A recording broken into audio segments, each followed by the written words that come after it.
Rob Waller, welcome to the podcast. Well, thank you. I'm excited to be on your podcast. We're talking to a PA legend, folks. I want to start with this one, Coach. How did Bob Jones get on your radar as a young wrestler? Well, I had two teammates who went to Hofstra University from high school, and they recommended me to the coach at Hofstra. His name was Bob Getchell.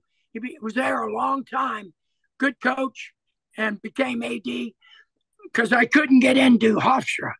I really couldn't have gotten into too many places. Out of high school, I had a lot of people call me, and I had no intent to go into college. I was going to get a job and get a roadrunner, buy a hot car. That was my objective. But I got a little encouragement from friends. You ought to try it. And I had three brothers. We all wrestled in high school and three in college. He set me up with a junior college. And that's how I got hooked up with Coach Jones. I went to this tournament in New York, freestyle. I didn't know freestyle. I didn't even know folk style. I done well, but because I was an athlete and a competitor. I started wrestling as a 17-year-old. I had played 2 years of high school basketball, freshman and JV. And at 5'8", they were swatting my stuff back. But in the league I played in, I actually guarded a guy to play in the NBA and played on the same floor as another one. So the league I was in it wasn't conducive to my height or speed, but they all said, well, I can't use that language, but don't mess with that. He's crazy. He'll fight. Don't leave him alone, man. Because I was a pretty aggressive guy. I'd dive on the floor for a ball. I played to win. I just didn't have much talent. I started one game in 2 years, and the only game I started within 2 minutes, the coach said, "Sit down, Waller," after about the fifth turnover. But I loved hoops. I just wasn't going anywhere. And in gym class, we would have a 2-week wrestling unit, and I would do good against the wrestlers, and our high school team was really good.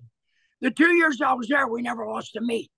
We were second in the state to Granby High School when they were winning all those 21 out of 22 titles. We barely lost to them my senior year. Had I won, we might not have. I lost by 2 seconds riding time. And I didn't know. My coach never wrestled, so I knew about 3 moves. And most of them were done wrong. But I was pretty intense and pretty athletic and certainly aggressive. My dad was a guard in a federal prison and a policeman, and he did not play. You did not mess around. He didn't. He took no prisoners at all among those 4 boys. He would put one on you. Really? And we loved him. We loved him. Later in life, he did well, but we had 7 kids. My mother had me when she was 16. When she was 20, she had 4 sons. And you know what ADD is? Well, we all had it. So it was tough for her to keep us in line. Going to the grocery store it was terrible. We would run and hide. We were wild. And back then in school, and I was in school, they just paddle your rear end. They didn't know when you got a problem, sit down and keep your mouth shut, or I'm going to light you up. And they did. I didn't care what they did to me or my brothers. Don't call home. You can do anything to us. Don't call home. So you were close to not even going to college then when you were done with high school. No, I wasn't going to college. Just some buddies and friends. You ought to try it. My mother filled out the application, and I'd been in 3 states my whole life: Virginia, Maryland, and West Virginia, which is where I was born. I'm a true hillbilly. And they sent me on a bus trip, 12 hours. I pack a trunk and a suitcase and get on a Greyhound. Never been anywhere in my life. And I go up to this little town in Delhi, New York. And Coach Jones never wrestled. So I'm there. I mean, he knew a couple things, but the teammates I had, and I used to kid about junior colleges, 2 kinds of people went there. One, you were dumb, which fit my case, and the other, you were a criminal. So we had a couple criminals and a bunch of, actually, we had 4 or 5 smart kids. just wanted to go locally. But there were 3 or 4 of us dummies there. Coach was a great guy. He worked us like a dog. He made me run cross country because my dad told him, whatever you tell that boy, he better do it. You call me if he don't. Well, I was running 6, 7, 8 miles a day with these tall, lanky dudes outrunning me. But it really helped me. So for 2 years, I ran cross country and lettered. I was the 8th best guy. How I don't know, top 8. Anyway, Coach did a lot of things for me. It wasn't necessarily teaching me wrestling because he didn't know much, but he would put me with a couple of kids who had wrestled, and they knew some things, and and I wasn't the quickest learner. All I wanted to do was grab a hold of you, Let's go. Let's see what you got. But needless to say, you need more than that. How big of a deal was it for you when you won the JUCO Nationals in 70? I had a lot of offers, a lot. And the financial aids guy at Delhi, where I went to SUNY Delhi, went to California, PA. And they had a team back then, pretty good dual meet team. And some guys that did well in the NAI. And he started recruiting me early. And I had some big offers. Michigan called me, Oklahoma, and Coach was upset when I said I was going there. I didn't know any better, kind of some dumb reasons. But anyway, not all went there because I met my wife there. She was a cheerleader. And so I met her. So that was good. And with 1 year to go, I transferred to the Rock. And there I found a coach who opened my eyes up to learning and how much there was to learn. Jack Spates was my teammate, Stan Desick. So that's really, my son ended up Oklahoma because at any rate. We're gonna talk about Robbie's career, no doubt, during this interview. So when you say the Rock, for us Midwesterners here, Coach, that means Slippery Rock. Slippery Rock State College. That's what it was when I went there. It's a university now. I think that's funny. So why was that such a big turning point for you in terms of like learning real wrestling for the first time? Coach was Fred Powell. He still coaches. He's 80 years old, maybe 83, 84. And he was a technician. He went to Granby. So he was a Billy Martin disciple. He knew all kinds of stuff. And the great Grace Simons was his teammate in college and in high school. So those guys knew wrestling. And I needed 1 more year with him because bottom line is I didn't place, but with 1 more year, I told my brother to go there. They recruit my brother out of Delhi. I said, this guy's a coach. And when he's recruiting my brother, I asked to speak to him. Would you consider letting me come to the Rock? Because I had wrestled Desick in a dual meet. And I moved up 2 weights to wrestle him, and he beat me 11-2. And he was obviously the national champ that year. He was pretty tough. And but I knew I was missing something. Yeah. I just wasn't learning. And I loved wrestling. And so he said, we'd love to have you. Because he saw I was a competitor.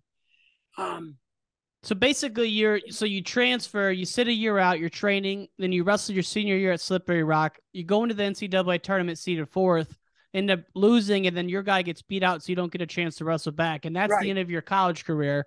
Yep. Where were you training at when you competed at the 72 and the 76 Olympic trials?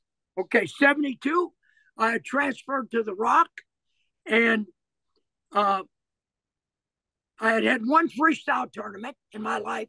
The one in New York where those junior colleges saw me, I didn't know. That's the only time I was ever pinned.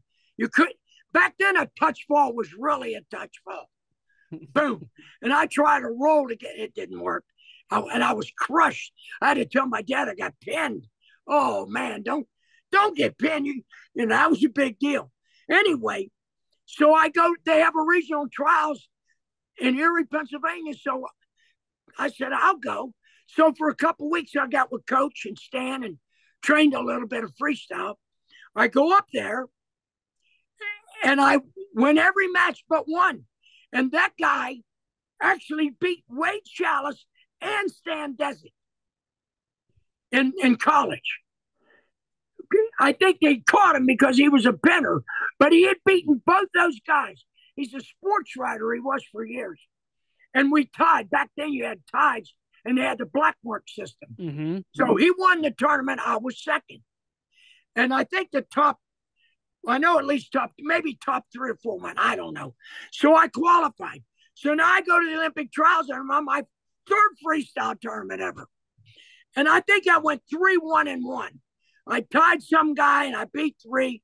And then the last day I met Gable, and that was history. Did you wrestle Owings at that tournament, or did he go up a weight? Actually, this is unique. I hated sauna baths. I'd run before I'd sit in one of those. But I was cutting, and so Stan goes, let's get in the sauna. So he was the stud of the team, the leader, so I get in. Owings is in there trying to make 36, and he couldn't make it. And he actually, I'm talking with him afterwards, he goes, what do you think they think if I just bailed out? I said, you can't do that. You got to wrestle, man. And so he said that? Wait, hold on. Imagine the pressure he's under, because he beat Gable in 70, so 72. Yeah, he said that. To me, I ended up actually working at camp with him and Gable once in Bloomsburg, Pennsylvania, where I took beatings. They alternated. But I did way better with Owings than Gable. But so anyway, after 72, what did you do from 72 to 76? Were you training the whole time, or you just came back? No, I was running, coaching a high school team, and having fun. And so, but I've been wrestling freestyle every year. It was at USA Wrestling, was USWF back then, and they had a state open freestyle. Well, 4 years in a row, I won it. I beat every Pitt guy, every Penn State guy, my last year that I won it, my brother, I got to wrestle him for the second time in college. And he was better than me. He just took 5th in the NCAAs, where he lost in the semis on a split referee's decision to the guy from Iowa State. And the tournament was Iowa State. He wasn't going to win that. Billy Martin, Coach Martin, who became a friend of mine from Granby, said it was a travesty what they did to your brother. But my brother was kind of an easy guy. He said, that's life. It's the way it was. We had to meet in the finals. And they shut all the mats down at Pitt. And the 2 Waller boys went at it. And I beat him 3-2. And my kids are on the side watching it. My own children. And always he's so mad. But I did run a lot every day. And I worked out with my high school guys. And once in a while, some of the local college guys, they were way bigger than me. I don't know if you knew John Murray is. He Advantage Sports, where my son works. And he was a very successful D3 coach, won a couple of titles for Ithaca College. He was a 90-pounder. He'd come over and work out with me.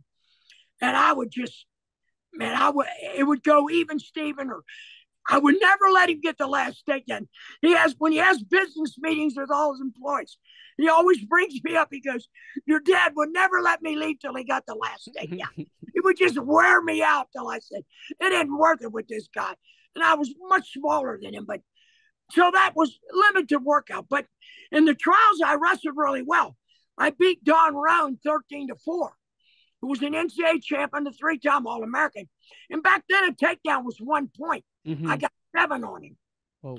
I also beat a guy from Athletes in Action who was the Olympic alternate in 76. He ended up being I didn't even go to Cleveland. I didn't have enough money. My wife was raising the kids at home. We had one income. I'm trying to get a couple clinics to pay the bills. But I went to the tournament just to see. I had wrestled for the United States. The Olympic team from Korea came over to this country. And the guy I beat, I was the only guy beating. He wrestled, I think, 5 or 6 dual meets all over Oklahoma State, everywhere. And I beat him. And where I was coaching at Kane High School at the time, 50-some people came down to see me wrestle this Korean. And we get killed as a team. Koreans killed us.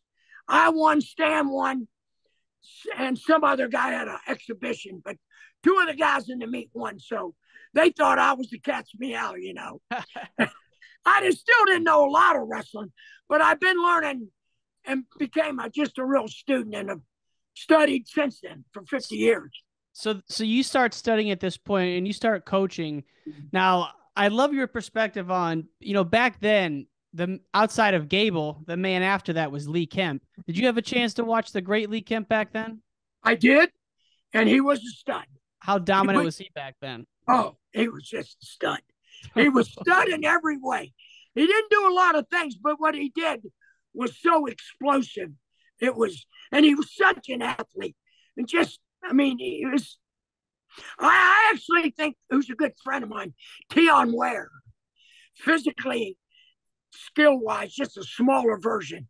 Just unbelievable talent.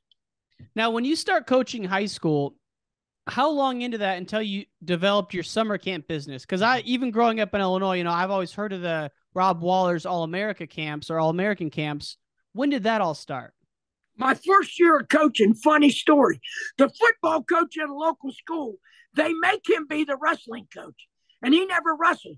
So we go down, and I'm at Kane High School, the Kane Wolves, my first job, and we beat them. And they have all these studs. I mean, brutal-looking guys. I got a bunch of skinny kids I've hustled out, but they're learning, and I'm working them like a dog because I believe in being in shape. So we beat them. So he asked me at the coaches meeting, the district meeting at the end of the year, hey, would you like to do a camp? I heard you do camps. I go, I never thought about it, but I'll do one. I said, you got to do all the work. I'm not good on paperwork. I'm not good. You get it set up. I'll get the guys to coach. So I got Bill Shuffstall, Jack Spates, Dan Grove, Lenny Ferrero, all successful coaches, except Shuffstall didn't coach. But he was a two-time mark, and Spates was a runner-up. I got all my buddies. So we did the first All-American camp. And so, because he felt bad for his kids. My guys who can't do 2 pull-ups are whipping them. And he said, I got to do something for he was a smart guy. Anyway, the camp goes, and he calls me up 2 days before and says, hey, coach, I'm not going to be at the camp. I go, what? I said, all I'm there for is instructor. I don't want to do anything. He goes, it's all set up. The gym's set up.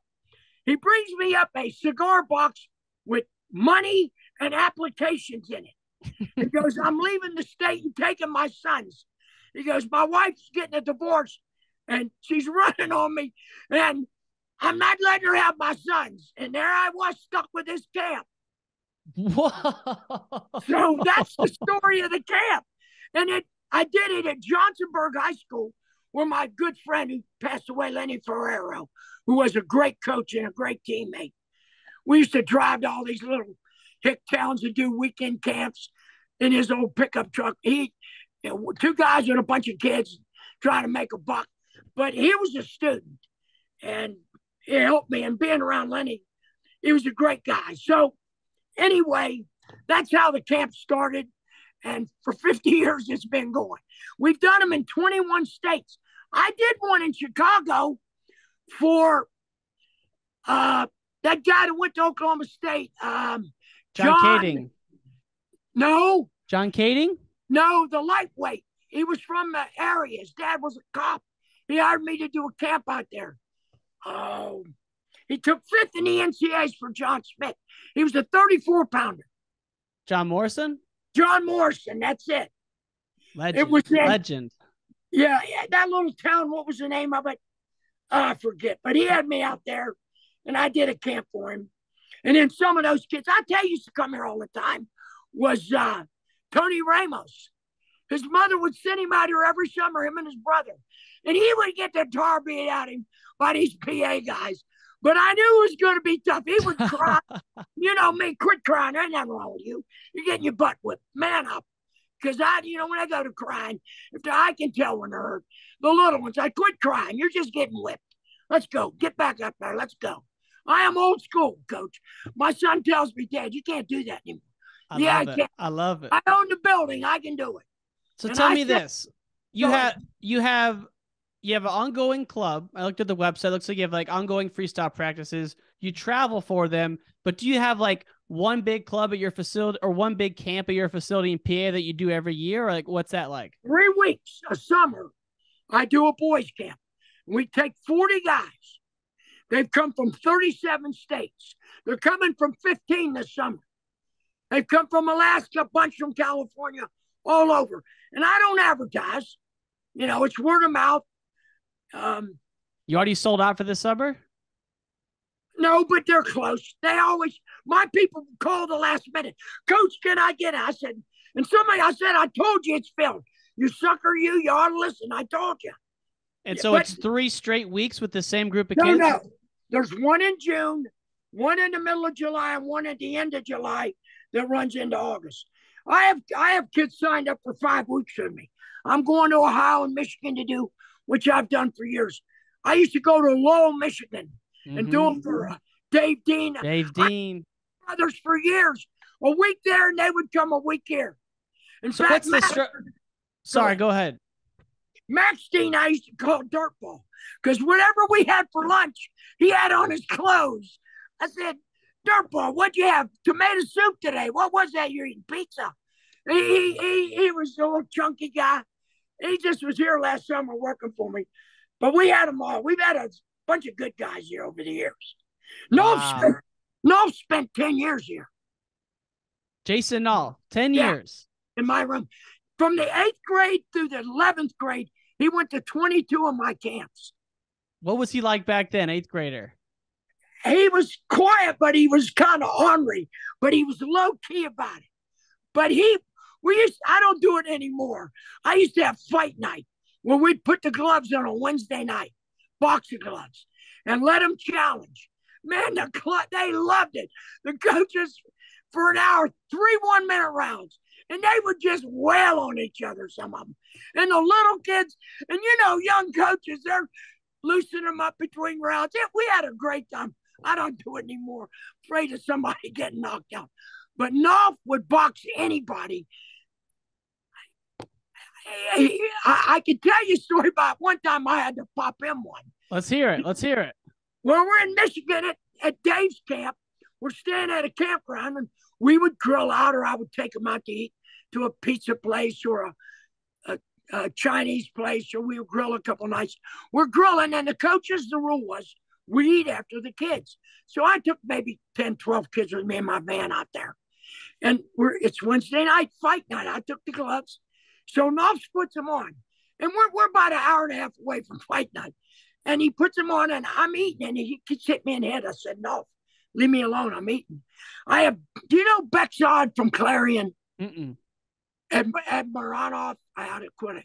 He won a bronze medal. I think he beat Burroughs once. He's good. I've hired him. He's as a staff member, my staff. We're all at the picnic table eating.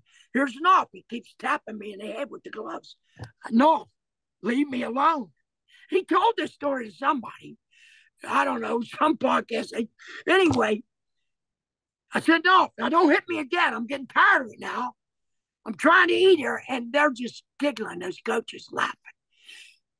And sure enough, he did it once. I told you, no. Here, put the gloves on me.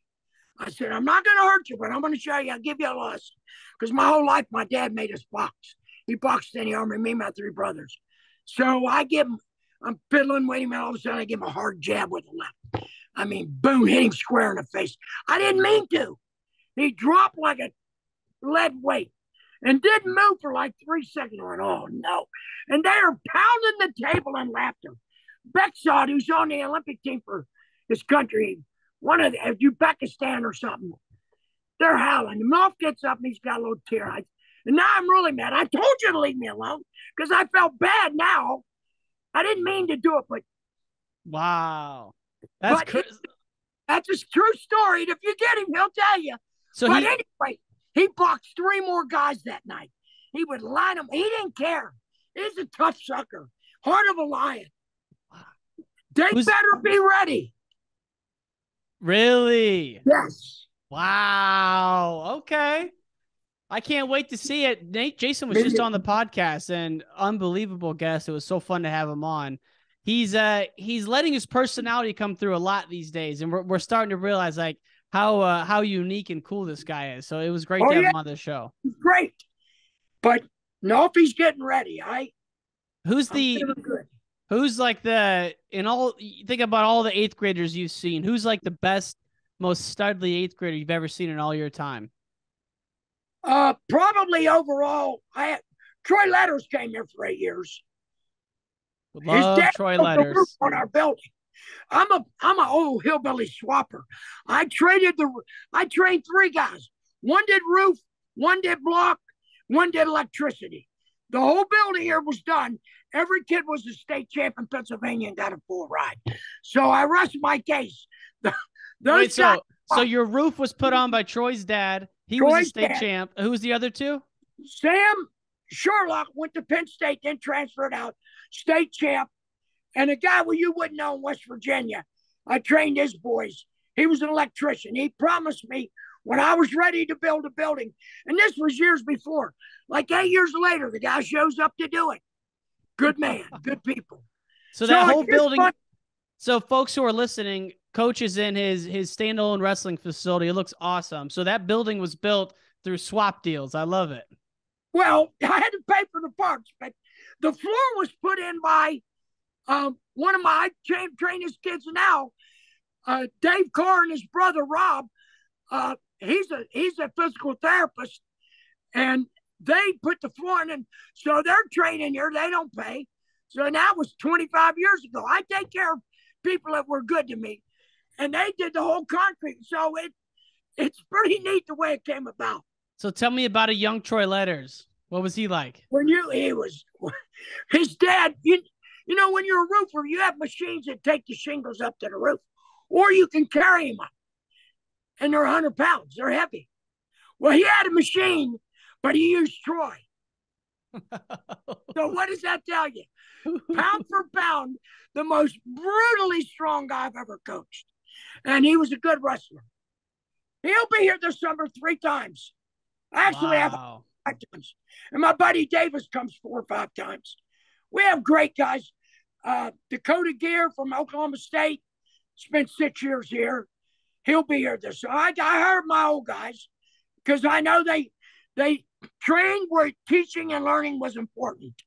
I don't live wrestle near as much as a lot of guys. I'm more into teaching, drilling. You got to learn. If you're going to be good, you're going to do the work. And I'm a believer in road work. I think you got to run.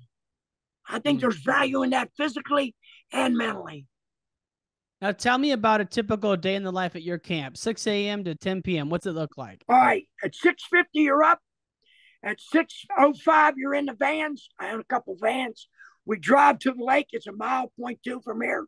You run 2 laps, 2.4 miles to get you.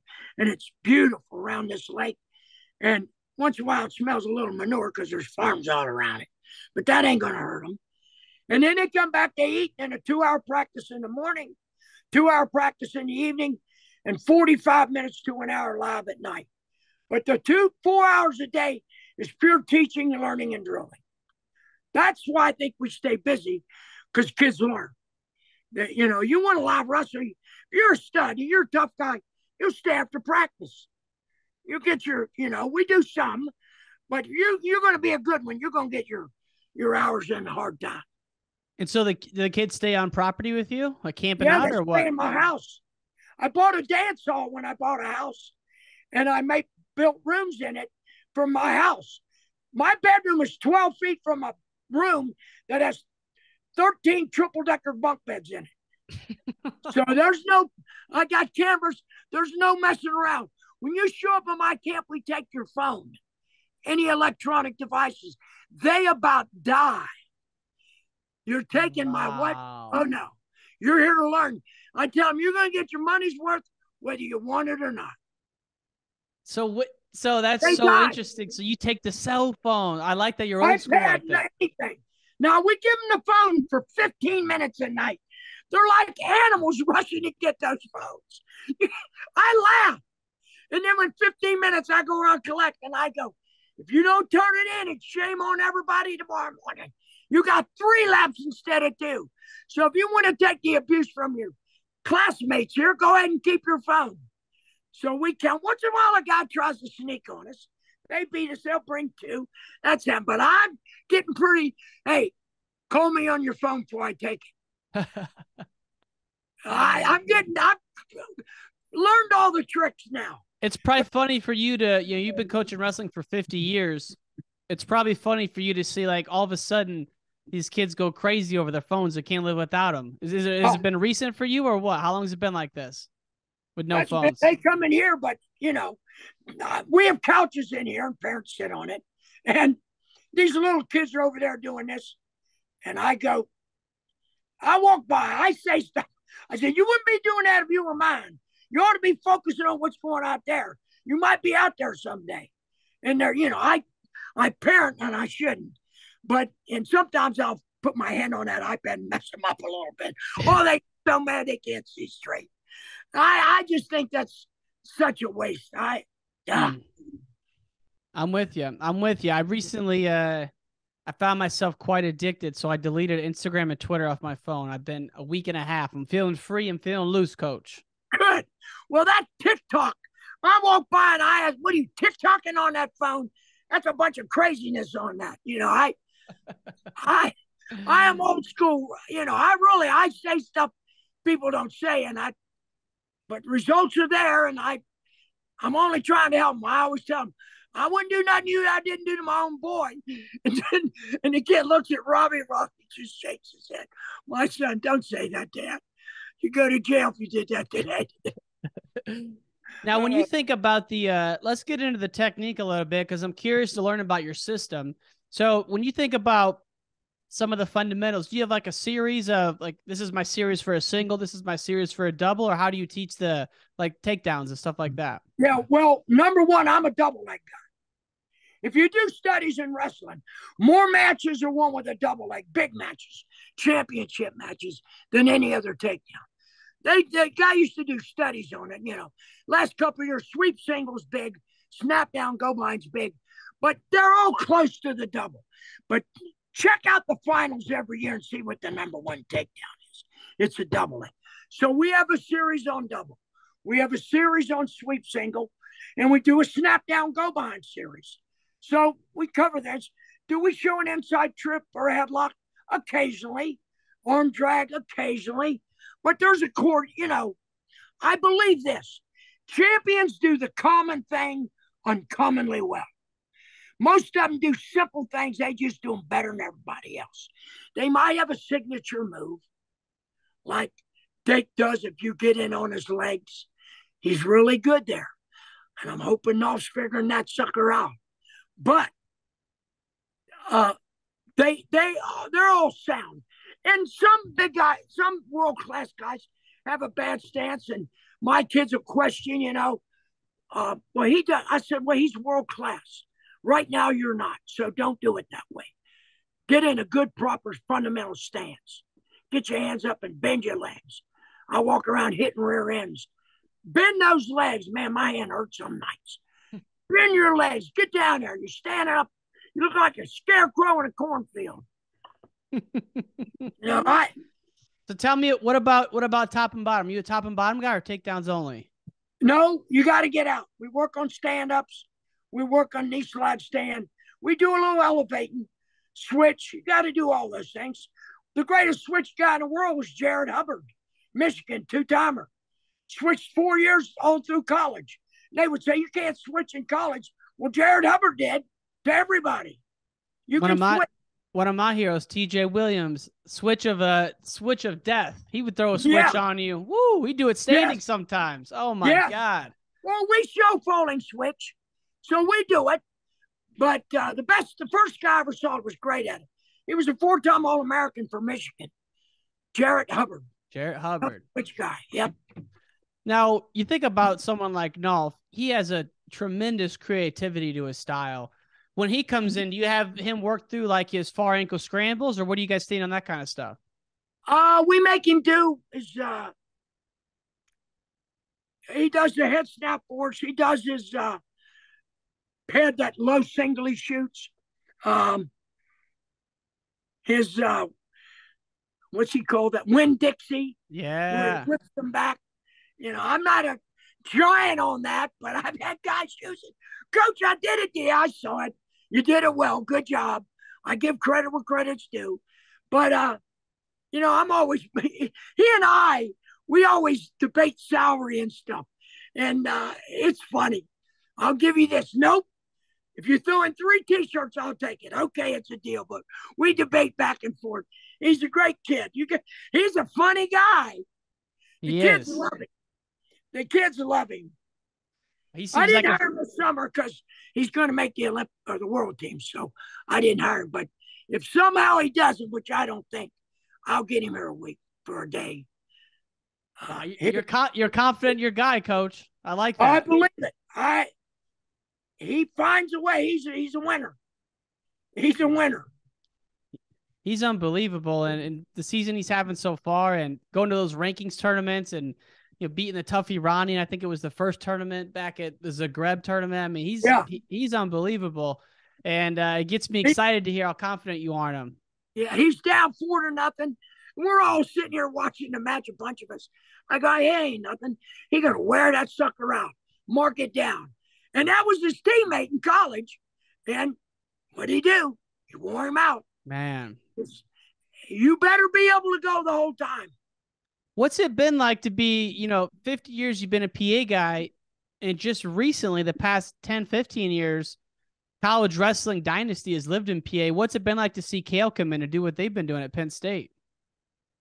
He is a master. He can recruit. He can sell ice to Eskimos. Okay? He is a recruiter, and more importantly, he's a tremendous judge of talent and will. You see there's tons of talented people. You see them in the state tournament, they dominate, and they look good. But there's something about them, they get to college, and everybody's like that. Now we see how tough you are, how much you will. What he does that I haven't, and I've been an Iowa guy for a long time. Really? Oh, yeah. Yeah, Gable. I worked for Coach Gable and wrestled him and had him here at my club. I'm an Iowa guy, but it's getting tough. It's getting tough now. Because they just keep doing it year after year. And he you got to admit, he brings the young freshman out of red shirt. He has a knack. He knows. He can spot them. And everybody's behind the 8 ball right now. He's incredible. And there's something unique about how he gets the guys mentality-wise before a match, different than others. It's like you would think that, I've said this recently, so for the listeners, I apologize, but I feel like that Iowa ethos was, if you lost a big match, like an Olympic trials, or like an NCAA finals, it was like a death in the family. But Cale would be the first to say that wrestling's not life and death. So it's really a complete opposite approach. Call from potential. I'll tell you this. He does this. It's real simple. He works mentally with them. He prepares them. And I will say this. He has a great staff. His number one assistant, that dude can coach. Casey Cunningham? Yep. And if there's a bad guy in the group, you know what I mean? Someone got to be happy. I think it's old Casey. They have a system there, good guy, bad guy, and they have it better than anyone else. Amazing. And Pennsylvania's been for 25 years winning and wrestling, dominating. But when they made the move to hire him, let me tell you, I don't know this is a fact, but the AD at Penn State who just left, I was told, was trying to make the job difficult for Coach. Coach is still there and she's gone. Really? I don't know if that's the case, but I know that she's not AD anymore. And he's still there. He's not going. And that is a powerful dude. And they already, in my opinion, they've already won the 24 NCAAs with some of the recruits they brought in. Not actually, but a really good chance they're going to win 24. 25. I mean, they're so deep, and it's now you're starting to see. This is the first cycle where we're like, all right, David Taylor's got to be Aaron Brooks. Inside that Nittany Lion Wrestling, you got Dake and Nolf. Like, do you think those guys are working out, Dake and Nolf? No, in my opinion, if I was Nolf, I'd go to him every day, right up to him. You want to go? Because you know he's going to say no. But I would have. But that's me. Yeah, that's another situation, another theory for another time. They do have the best freestyle room in the country. Nothing close. Nothing close. They got all the foreigners that are good. They got people from everywhere. Penn State's got it rolling. I love John Smith. John's a great guy, and he's been here. I've had a lot of great guys here, but they're not even close. Mm-hmm. I mean, there's not a bigger John Smith fan than me. I love John Smith. I'm with you on that. It's like it's going to be interesting to see what happens, and it's also going to be interesting to see who takes John Smith's job whenever that time comes. If it's next year, if it's 5 years, that's going to be very interesting. In my opinion, he's still our greatest wrestler. He was 6 for 6. Ain't nobody gone 6 for 6. We've had guys win a lot, Burroughs obviously, but nobody was 6 for 6. So it's an unbelievable run, and it was cut short because Oklahoma State was under an NCAA scandal, and he had to be the head coach. He probably would have wrestled for another several more if he didn't get pulled into coaching. So, and there's a story behind that deal too. Let's hear it. For another time. Okay, another time. But that Joe C., who was coached in, do you know who Joe C. is? Oh, definitely. One of my best buddies. You think he got railroaded? Yeah. Guaranteed he did. If you got a choice in a major college between football and wrestling, who's going to suffer? Wrestling. You got it. Who do you think led that whole we'll take it off. I'm dying to know. I did a big documentary on that whole time period, and we went deep into that scandal because, we were talking to Pat Smith about it, and obviously that eligibility impacted a lot of guys on that team. And Oklahoma State was running then. They had just won in 90 and 91. Yep. And then it all stopped, and then Iowa won 9 of 10 in the 90s. What do you think about this whole OU situation? The new head coach, the coaching changes. What's going on out in OU? I know you used to be close to that program. I am. I still follow him every match. I feel bad. I hope the young man does the job. I was shocked at the choice. I got an email from Tony Ramos, Coach, who you know out there? I think I might apply. What can you do? I said, I don't know any of those powers to be. I know Jack real well, obviously. But it's funny, when Jack had my son at Oklahoma, I had his son in high school here in Pennsylvania. And he won a state championship for me. Really? And he lived with you? No, he didn't. They got divorced. Okay. And Jack said, take him to Rob. Justin's a great kid, but he was a little on the wild side. I'm a hammer. I would straighten him out. Anyway, I didn't play, and I kept good tabs on him. So now, Jeremy's the coach at SIU, right? Great guy, great kid, great person. Opposite, his brother's a great kid too. I love Justin, but he had a wild streak, and so somebody had to settle it at least for a year, and it worked well. In his first match in Pennsylvania, he got pinned.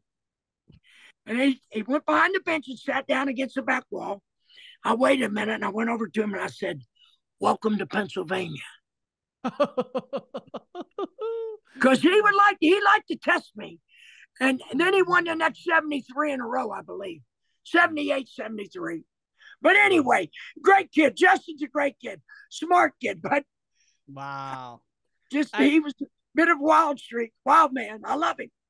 Now, of all the athletes you've coached, of course, your son Robbie comes to mind for everyone. State champ, 3-time finalist, and an NCAA champ. What one to you is more memorable, the 98 state title or the 03 D1 national title? Probably the national title. You know why? Rob had 4 shoulder reconstructions. In wrestling, most people have done it too.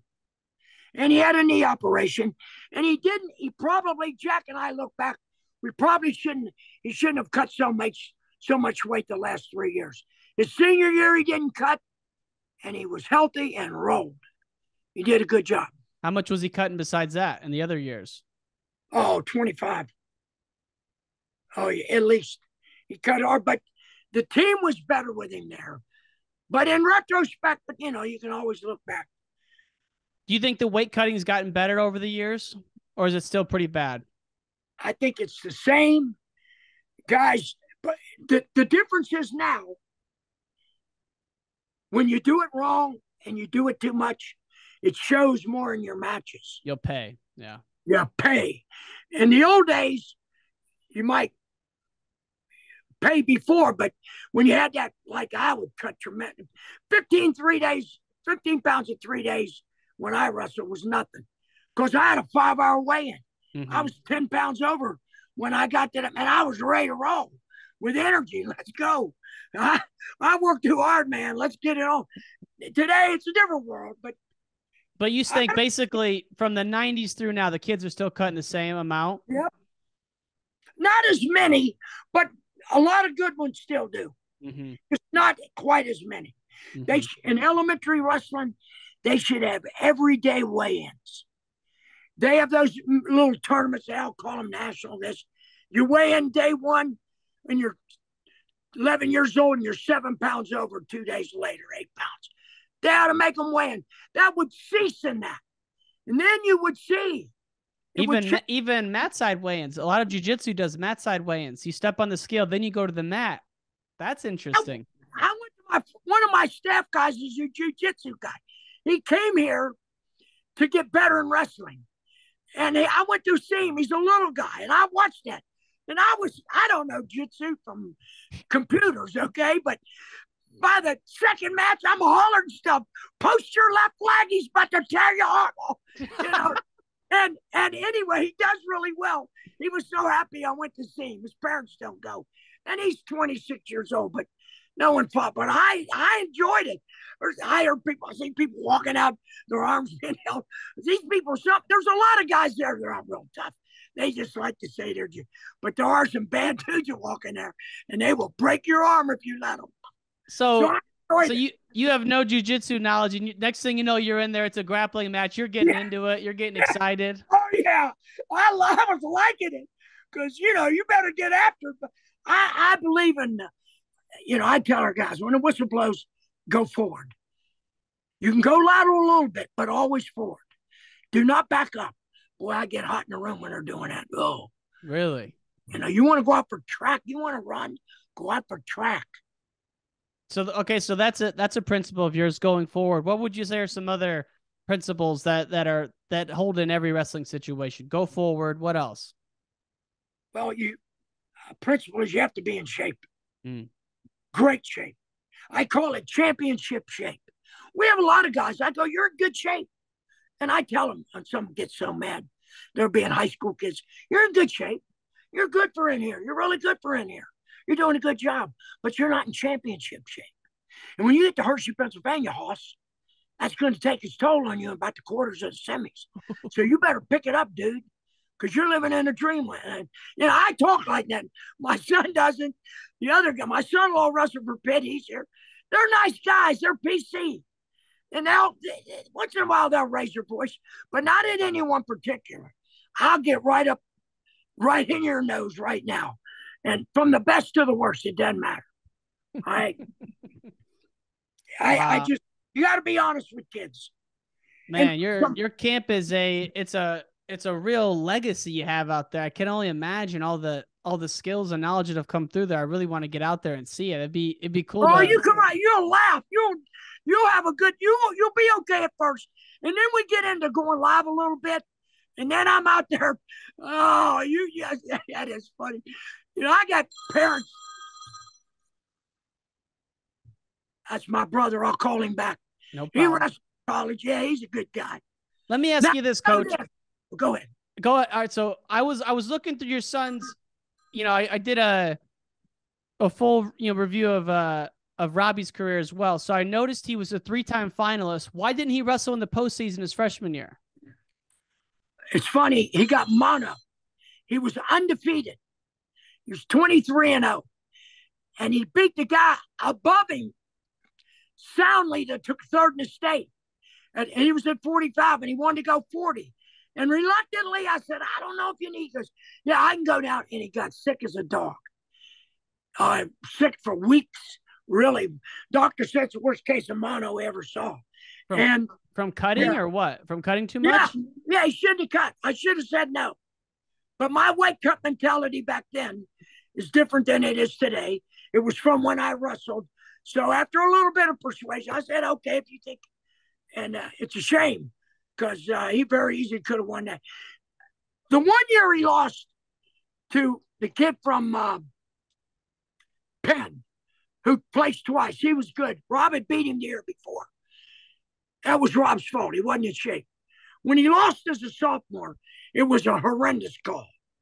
And the call was made with 12 seconds to go. God didn't know what a funk was. That's another story. Rob did. So what happened? Let's get into that one. He dives over, catches the ankle, rolls through, gets about halfway up, no control. The guy gives 2 and counts back. The guy had no idea what he was doing. And the period ended, game over. And he lost by 2, I think. It was a horrendous call. The funk came from Cornell. Mike Jankowski, who wrestled for me, there, was the Eastern champ, went to the NCAAs a few times, good guy. Brought some guy named Walters down. And his dad was an All-American, John Walters. He was the college division champ and D1 place winner. Did this funky move. I said, we'll call it the funk. And it was a weird counter. And, I'm a sprawl, stuff the head and square up guy. Don't play that. So Rob learned it. And my son's a quick learner. Where it takes me 500 drills, he's got it in 3. So he started doing it. And that really became famous out of Pennsylvania. You might see that some of those guys, Wisconsin, what's his name, did it. Askren, all it. But I swear to you, it started here. I thought it was a little bit. John Smith was a little scrambly, though, because he'd get up, he'd low single, he'd come underneath, and he'd find himself in all kinds of situations. But he did. But when Rob, this is where it came about. When he was in the 6th grade, he was beating high school kids with it. And it's that roll up, it's that pass under the leg move. Yeah, shoot till they catch it, roll it through, post up, come back, So he did it. When he was 12 years old, he was getting hired to do camps. Show us this move. I mean, it was spreading all over Pennsylvania. And here I am. I don't like it that much myself. I think you fundamental defense. You sprawl and get his head on you. So if we looked at the history or the evolution of scrambling, which is fun to talk about. It is. Origins early 90s, the leg pass. And then now that's just step 1 in a number of moves you see these kids hitting. Yes. But that was the foundation. It is. It is. It truly is. And I'm not saying you shouldn't do it, but if that becomes right off the bat, you get leg attacked and you go to that, I don't agree with that. Mm-hmm. You got to be getting beat. Know the fundamentals, but also know the level 2 stuff, which is the scrambling. Yep. Now, what do you think you've been coaching a long time. A lot of people listen to this podcast whose kids are wrestling. What do you think are some of the biggest things kids need to realize going from high school to college, or some of the biggest mistakes that need to get adjusted in that first year to going to college? Number 1, you better be good at getting off the bottom, because you're going to pay if you don't. Mm-hmm. There are a lot of guys that can take you down, and they've done studies on that. Guys have done master theses, how the takedown's the most, 83% of the time, the first takedown wins, 94 the most wins, with the exception, 87% of the time you get ridden, you lose. You better get out, because the not only you lose, they turn you, and they break your spirit. I always say, Coach Martin, you say, get him in a Turk, you'll break his spirit. If you don't have your spirit, you ain't got it. So you that from a technical standpoint, and you better get in shape, not for 2 minutes, 6. You better be able to go 10, 12. You're in college, and you know this. You have those 20-minute goes. When you stay late at night, you get your buddy, you get in there and go for 40 minutes. Just go, go, go. Can't hardly stand up. Now, that's something that people don't do enough of today. And you got to do it on your own. Can't make somebody make you all the time. And when you mentioned you got to do it on your own, I'm curious, like when your son or either of your sons were in high school, what was their daily routine that you were holding them accountable to? Like, I'm talking like February of like the wrestling season. What's their daily schedule? Well, Rob would get up and run. I only have one son. I have 4 daughters. Okay. That's why I have no hair. What little I have is gray. Anyway, he would do a lot of running, and then catch some lifting in during school at a study hall or something. Just a little light lifting. I don't believe, personally, you should lift much if you're cutting a lot of weight. I don't think you burn the candle at both ends there. But I think you can run the whole time and run, and then we'd have a 2-hour practice. And I've been known to go longer than that. But really anymore, I think if I were coaching today a high school team, they would never be over 2 because you learn how to coach better. You learn better to use what you need to show, what you need to drill more. And it becomes more organized. Yeah. No, you can get a lot more done, after a certain point, attention starts falling off and it's counterproductive. Yep. Coach, the last thing I wanted to ask you, you've been so gracious with your time. Last thing I wanted to ask you, you've been known to say you're building people through the sport of wrestling. And you love to win, but bottom line, you're building people through wrestling. What does that mean to you? Like, what are some of the values you see distilled through wrestling?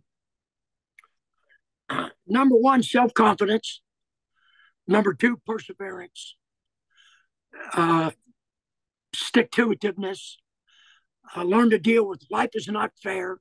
You got to deal with it. You might have a boss that doesn't like you for no reason. You got to go to work every day. You got to go. You got mouths to feed. You got to feed them. You got to deal with adversity. Wrestling is the best at teaching that. And hard work. If you're a good wrestler, the team doctor for Penn State, their orthopedic surgeon, the team in wrestling wrestled for me in high school. Lives 2 houses up on top of the hill from me. Okay? Really? Dr. Paul Shabani. Paulie. I'll get him on the podcast. He's a wrestler? You should. I will. I got his number. He's a great guy. Text me the number after this. I'll call him. I will. Paulie's a great guy. He might tell you some stories about me as a high school coach. But he's a great guy. But I've coached doctors, lawyers, pro football players to the man. They'll all tell you I would not have achieved without wrestling in life. Wrestling is all sports are good. They're all good. They all have value. None more so than wrestling because of its one-on-one nature. The battle from within that you have to go every day. It's the best. And I believe, people say you're crazy. You ought not get a diploma if you're a boy unless you wrestle a year in high school. And then we go, about the real world. Then I say, that's the real world of wrestling. I love that. Diploma in high school, 1 year of wrestling.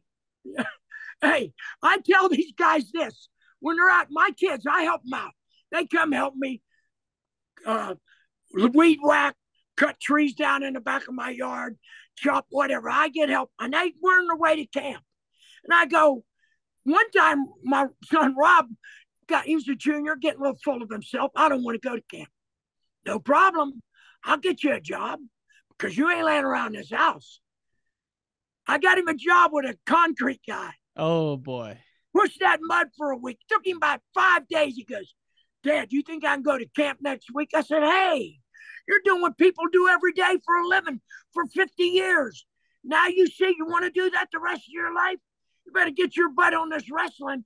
You got a future in it. You can go somewhere. And he did. But it took maybe 7 or 8 days of working with that guy. I told that guy, you hump him every dirty, hard job. You give it to him. He'll be all right. He'll do it too. He was a good worker, but it didn't take long to say, that's what real people do every day. Exactly. And just imagine if you didn't wrestle and you graduate high school, you probably would have been working, a manual job like that, just working all these years. Like wrestling's given you a whole career.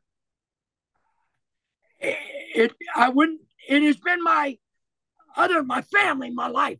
It's all I know. I can't do the cell phone or this iPad, although I learned to look up stuff on it. But I'm out there cutting trees yesterday, sawing up logs. I'm 73 years all day long. I wore a sweatshirt and they're going, Dad, why are you wearing a sweatshirt? I'm going to drop a few today. And I wore it all. And it was soaking wet when I was done. But it was good. Well, the first day I called you, you told me that you still coach wrestling almost every day of the week.